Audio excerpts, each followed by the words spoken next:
চোৱা 11 নম্বৰ অংকটো চোৱা 27x cube plus y cube plus z cube minus 9xyz উৎপাদক বিশ্লেষণ কৰা।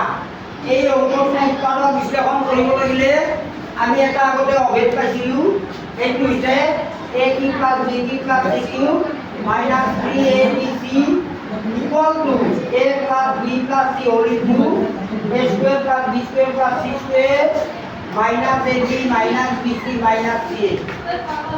এই সূত্ৰত আনিব লাগিব। এই সূত্ৰত আনিবলৈ চোৱা এই অংকটো লিখি লোৱা, সলিউশন বুলি লিখি লোৱা। ইয়াতে সলিউশন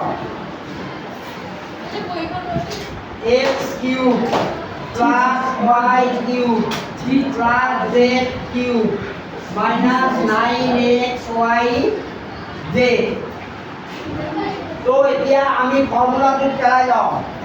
এইখিনি লিখি মেলি 3x হোল কিউব বুলি, এইটো y কিউব, ঠিক আছে, এইটো z কিউব মাইনাস এইখিনিক আমি 3abc পেলাই লওঁ। 3a এইটো আছে 3a,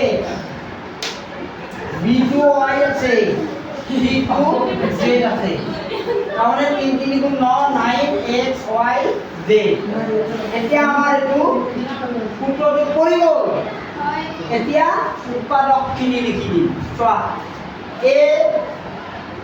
এইটো 3x2 আছে a, অৰ্থাৎ a plus b plus c অৰ্থাৎ 3x plus y plus z এইটো লিখা হোল ইনটু a স্কোয়ার অর্থাৎ 3x whole square plus b square, b তে y আছে গতিকে y square plus c square, c তে z আছে গতিকে z square minus ab, a টো আছে 3x, b টো আছে y মাইনাস bc, b টো আছে y, c টো আছে z মাইনাস ca, c টো আছে z, a টো আছে 3a, এই c টো দিয়া।